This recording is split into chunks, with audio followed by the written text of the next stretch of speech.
बेईमानों और गद्दारों से है कि एक सैनिक बनकर सेना में जाना ही देशभक्ति नहीं होती। एक सैनिक बनकर सेना में जाना ही देशभक्ति नहीं होती।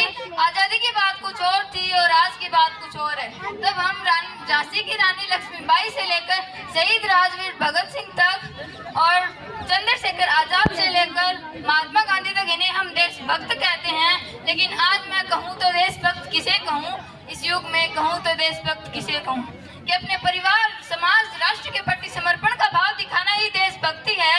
धर्म लोकता को पछाड़कर ईमानदारी से किया गया हर एक काम देशभक्ति है।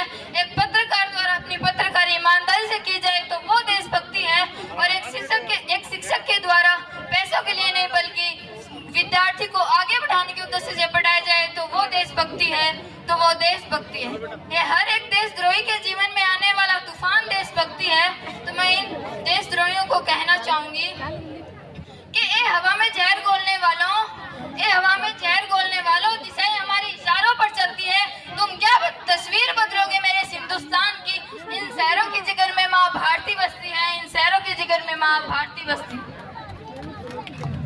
तो बात करें नारी शक्ति की, तो नारियों को आजकल संरक्षित नहीं बल्कि आरक्षित करने की जरूरत है, क्योंकि आरक्षित करने की जरूरत है। तो मैं इस नारी शक्ति के लिए कुछ शब्द अदा करना चाहूंगी।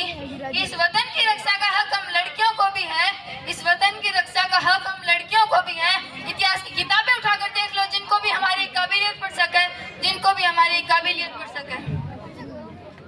तो मैं आज किसी के लिए काली परछाई हूँ तो किसी के लिए खुशियाँ लेकर आई हूँ। मैं आज किसी के लिए काली परछाई हूँ तो किसी के लिए खुशियाँ लेकर आई हूँ। मैं भी आज इस वतन की रक्षा के लिए कंधे से कंधा मिलाने आई हूँ, कंधे से कंधा मिलाने आई हूँ। मैं भारत माँ की बेटी हूँ, मैं तैयार हूँ सरहद पर जाकर सीने पर गोली खाने को।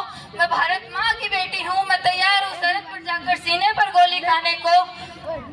साहब, मुझे सिर्फ रसोई में बेलन उठाना ही नहीं, इस वतन की रक्षा की खातिर हथियार उठाने भी आते हैं। इस वतन की रक्षा की खातिर हथियार उठाने भी आते हैं। महोदय, दर्द तो हद से तब गुजरने लगता है जब आंखों के सामने इताज, पुलवामा, छत्तीसगढ़ में शहीद हुए जवानों के शत विशत अर्ध जले शरीरों के टुकड़े और रेत के टीलों से ऊपर जाती लाशों के ढेर और कश्मीर की खून से सनी लाल रंग की सड़कों का दृश्य जब सामने आता है, सड़कों का दृश्य जब सामने आता है, तो